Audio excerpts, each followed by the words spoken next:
तो आज की इस वीडियो में मैं बात करूँगा the adventure of blue carbuncle के बारे में, जो कि AC डोयली के द्वारा लिखी गई है और काफ़ी शानदार स्टोरी होने वाली है। ये एक डिटेक्टिव स्टोरी है।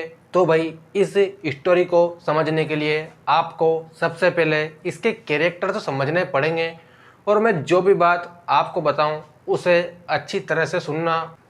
मैं जिस भी कैरेक्टर के बारे में आपसे बोलूं उसके बारे में अच्छी तरह से सुनना, क्योंकि अगर एक भी कैरेक्टर मिस हुआ तो आप बिल्कुल भी इस स्टोरी को समझ नहीं पाएंगे।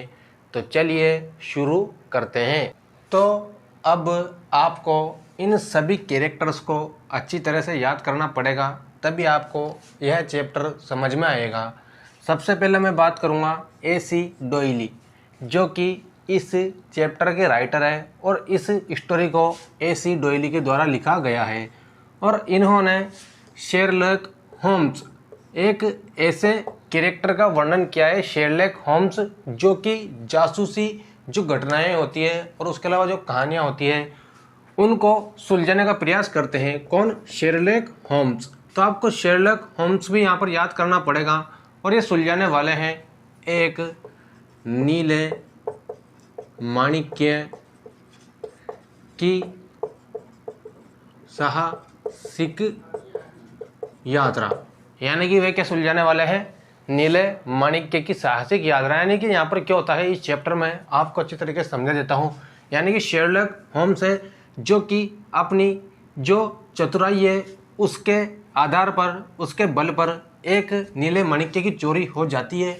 यानी नीला जो हीरा होता है, नीला माणिक्य, उसकी चोरी हो जाती है और वे पता लगा लेते हैं अंत में आखिर इसकी चोरी किसने की थी और किसके द्वारा इसको चुराया गया था। तो सबसे पहले जो नीला माणिक्य था वह था रिच काउंटिन्स का। ठीक है, अब क्या होता है, रिच काउंटिन्स का नीला माणिक्य था यानी ब्लू कार्बंकल। अब क्या होता है, रिच काउंटिन्स का नीला माणिक्य था। तो एक दिन की बात है कि इसे चुरा लिया गया था, इस नीले माणिक्य को। और ये इसे नीला माणिक्य कहाँ पर मिलता है? इसे नीला माणिक्य मिलता है होटल में। अब होटल में क्या होता है, द्वारपाल होता है एक, और जो द्वारपाल है उसकी पत्नी के द्वारा एक बतख को काटा जा रहा था और वह नीला माणिक्य उस बतख के पेट में से निकलता है। तो बस आपको यहाँ तक ये याद रख लेना है, जो द्वारपाल की वाइफ है वह एक बतख को काट रही थी और उस बतख के पेट में से वह नीला माणिक्य मिलता है। परंतु किसी भी प्रकार से एविडेंस ना मिलने के कारण किसे गिरफ्तार कर लिया गया? हॉर्नर को। हॉर्नर को इसको अरेस्ट कर लिया गया, जो कि क्या था? प्लमर। एक क्वेश्चन आपके यहाँ पर यह भी बन जाता है कि सबसे पहले किसे गिरफ्तार किया गया था? तो यहाँ पर किसे गिरफ्तार किया गया था? यहाँ पर हॉर्नर को। क्या नाम है इसका? हॉर्नर। तो देखना, तो इस तरीके से यहाँ पर देख लेना। अब बात आती है यहाँ पर जेम्स राइडर की। आखिर अब शेरलॉक होम्स को यहाँ पर नियुक्त किया जाता है इस गुत्थी को सुलझाने के लिए। आखिर जो नीला माणिक्य था वह किसके द्वारा चुराया गया था? अब ये जाते हैं जेम्स राइडर के पास, जो कि अब सुनना, अब जो जेम्स राइडर होता है वह गवाही देता है किसके विरुद्ध? हॉर्नर के विरुद्ध। कहाँ पर? कोर्ट में। यानी इसके विरुद्ध गवाही दे देता है। और जो कि अपर अटेंडेंट था होटल का। ठीक है, यानी ये रिच काउंटिन्स एक होटल में रुकी हुई थी और उस होटल में कौन था अपर अटेंडेंट? James rider. और उसके अलावा वह हीरा मिलता है द्वारपाल की पत्नी को। तो हॉर्नर को अरेस्ट कर लिया जाता है, जो कि एक प्लम्बर होता है। किसके कहने पर? इसकी गवाही देने पर, जेम्स राइडर की गवाही देने पर। ठीक है, अब देखना, अब क्या होता है कि जेम्स राइडर की गवाही देने पर इसे गिरफ्तार कर लिया जाता है हॉर्नर को। देखना आप, अब जेम्स राइडर गवाही दे देता है और इसे पकड़ लिया जाता है। अब क्या होता है कि इसे पकड़ने के बाद जो शेरलॉक होम्स है वह पूछते हैं किससे? द्वारपाल से। ठीक है, अब द्वारपाल से पूछते हैं आखिर तुम्हें वह बतख कहाँ से मिली और उसके अलावा उसके पेट में हीरा कहाँ से आया? तो अब क्या होता है, जैसे ही द्वारपाल से वे पूछते हैं कि आखिर बतख कहाँ से मिली और उसके पेट में हीरा कैसे आया, तो द्वारपाल बताते हैं कि जब वे रास्ते में जा रहे थे, रास्ते में तो क्या होता है कि एक व्यक्ति की बहुत सारी बतखें, यानी एक व्यक्ति के पास से बहुत सारी बतखें किसी बदमाशों के द्वारा लूट ली गई थी। यानी कि उस व्यक्ति को लूट लिया गया था, तो उसके कारण कई बतखें हवा में भी उड़ी होगी, इधर उधर गई होगी। तो जो द्वारपाल था वहाँ से वह बतखें लेकर आया था, और जैसे ही उस बतख को वो घर पर लेकर आया और उसकी पत्नी के द्वारा उस बतख के पेट को काटा गया, तो उसमें से क्या निकलता है, एक नीला माणिक्य यानी कि एक हीरा निकलता है। अब देखना, अब ये तो बात पता चल गई शेरलॉक होम्स को, क्योंकि ये नियुक्त किया गया था यहाँ पर इस घटना की जितनी भी मिस्ट्री है उसे सुलझाने के लिए। अब देखना, अब वो बतख लेकर आते हैं, कौन, ये द्वारपाल, ठीक है। अब बतख को लेकर आते हैं तो बता रहे हैं कि वह बतख कहाँ पर है। अभी उस बतख को, जो वो बतख थी वह कहाँ पर है, तो उस बतख का जैसे ही उन्होंने देखा, उस बतख को देखा और चेक किया, तो उस बतख के पैर में से और उसके अलावा एक टोप, एक साथ में क्या मिला, एक टोप, ठीक है, और एक बतख थी उसके पैर में से एक कार्ड भी मिला, टोप और कार्ड। अब उन्होंने टोप और कार्ड को देखा, शेरलॉक होम्स ने, किसे, टोप को और कार्ड को। टोप और कार्ड को जैसे ही उन्होंने देखा तो उसमें उन्हें नाम मिलता है किसका, हेनरी बेकर का। अब सुनना यहाँ से, अब डक किसकी थी यहाँ पर, हेनरी बेकर की। अब उससे कार्ड मिलता है शेरलॉक होम्स को हेनरी बेकर का।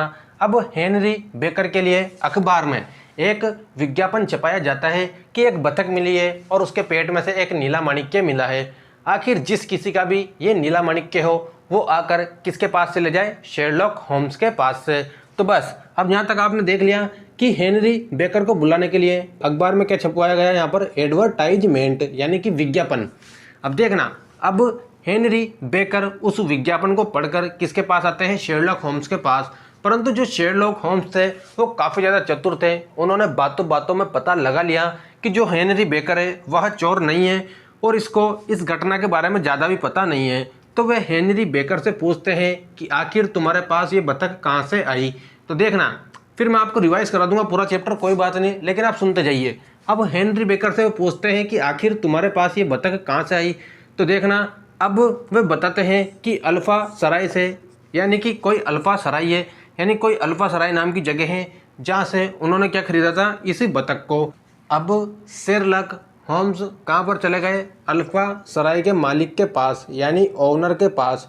अब इसके पास जाकर उन्हें पता चलता है, और ये गए थे अपने मित्र वाटसन के साथ, यानी कि इनका मित्र वाटसन भी इनके साथ गया था। तो वहाँ पर जाने के बाद इन्हें पता चलता है कि जो अल्फा सराय है, यहाँ पर एस का मतलब है शेरलॉक होम्स, यानी कि दोनों किसके पास जाते हैं, इसके ओनर के पास। अब यहाँ पर ओनर से पता चलता है कि इन्होंने कुछ ही समय पहले 2 दर्जन बतखें किससे खरीदी है, ब्रेकन रीज से, यानी कि जो कि थे सेल्समैन थे ये कोवेंट गार्डन में, यानी कि कौन थे ये सेल्समैन कोवेंट गार्डन में। तो यहाँ पर इनको पता चलता है कि ब्रेकन रीज से अल्फा सराय ने लगभग 2 दर्जन बतखें खरीदी है, यानी अल्फा सराय के मालिक ने, ठीक है, और अपने मित्र वाटसन के साथ यहाँ पर गए थे। अब क्या होता है, जब ये ब्रेकन रीज के पास जाते हैं दोनों दोस्त, एक तो शेरलॉक होम्स और उनका दोस्त, क्या नाम है उनका, वाटसन। तो जैसे ही ये ब्रेकन रीज के पास जाते हैं तो इन्हें पता चलता है यहाँ पर जाने के बाद कि जो ब्रेकन रीज है वे काफ़ी ज़्यादा व्यस्त व्यक्ति है। परंतु वहाँ पर जाने के बाद जो ब्रेकन रीज है वो उन्हें बताते नहीं है ज़्यादा इसके बारे में, बतख के बारे में, और उनसे बोलते हैं आप यहाँ से चले जाओ। जैसे ही जाने लगते हैं, इनको ज़्यादा जानकारी नहीं मिलती है बतखों के बारे में। और आपको एक बात और बता देता हूँ कि जब अल्फा सराय के मालिक से पूछा गया कि आपके पास जो बतखें थी वह आपने उन बतखों का क्या करा, तो ये बताते हैं कि इनके द्वारा उन बतखों को अपने कर्मचारियों को दे दिया गया था, जिसमें हेनरी बेकर भी शामिल था। जब ये ब्रेकन रीज के पास जाते हैं तो वहाँ पर आता है एक व्यक्ति, फिर वह व्यक्ति ब्रेकन रीज से पूछता है कि उसके द्वारा जो बतखें थी ब्रेकन रीज के पास, उन बतखों का ब्रेकन रीज ने करा क्या, क्योंकि बतखें तो किसके पास आ गई थी यहाँ पर, अल्फा सराय के मालिक के पास। तो जेम्स राइडर नाम था उस व्यक्ति का, और शेरलॉक होम्स और उनके दोस्त वाटसन भी वहीं पर ही खड़े थे। तो यहाँ पर जो ब्रेकन रीज है वे भगा देते हैं जेम्स राइडर को, और उसके अलावा ये बताते हैं कि जो बतखें थी जेम्स राइडर ने उनको दी थी, वह बतखें अपनी सिस्टर ऑक्सेट से लेकर आए थे। इनकी सिस्टर का नाम था यहाँ पर ऑक्सेट। तो देखना, अब यहाँ पर क्या होता है कि शेरलॉक होम्स और उनके दोस्त वाटसन जेम्स राइडर से पूछते हैं आखिर आपके पास वे बतखें कहाँ से आई। तो पहले तो ये इनको जवाब देने से मना कर रहे थे, और ये भगने का प्रयास कर रहे थे, बचने का। फिर अंत में पता चलता है कि इनका नाम है जेम्स राइडर। पहले नाम नहीं बताया था, मैंने नाम इसलिए लिख दिया यहाँ पर ताकि आपको समझने में बिल्कुल भी दिक्कत नहीं आएगी। तो क्या होता है, अपना नाम जेम्स राइडर बता देते हैं और शेरलॉक होम्स और जो उनके दोस्त वाटसन थे उनको पता चल जाता है कि असली अपराधी कौन है यहाँ पर, जेम्स राइडर। यानी कि जेम्स राइडर के द्वारा ही जो बतख थी उसके अंदर एक नीला माणिक्य डाला गया था चुरा कर, जो कि चुराया था किससे, रिचिक काउंटिन से। तो इस तरीके से यहाँ पर असली अपराधी का पता चल जाता है। यहाँ पर किसको, शेरलॉक होम्स को। कैसे पता चलता है, ये तो बचने का प्रयास कर रहे थे ब्रेकनरिज के पास से, क्योंकि जेम्स राइडर ने अपनी बतखों को ब्रेकनरिज को बेच दिया था, जो कि बतखे लाए थे अपनी सिस्टर किससे, ओक सेठ से। तो इस तरीके से यहाँ पर जो सेल्समैन थे कोवेंट गार्डन के, तो ये तो ज़्यादा बोलते भी नहीं है, खुद के काम से मतलब रखते हैं। तो जेम्स राइडर यहाँ पर कौन है, अपराधी। अब शेरलॉक होम्स को पता चल जाता है कि असली अपराधी जेम्स राइडर है, तो ये बताते हैं और उनसे बात करते हैं कि जो हॉर्नर है इसको गिरफ्तार किया गया है इस नीले माणिक्य की वजह से। तो आपको क्या करना होगा, इसके विरुद्ध में गवाही नहीं देनी होगी, यानी आपको गवाही वापस लेनी होगी।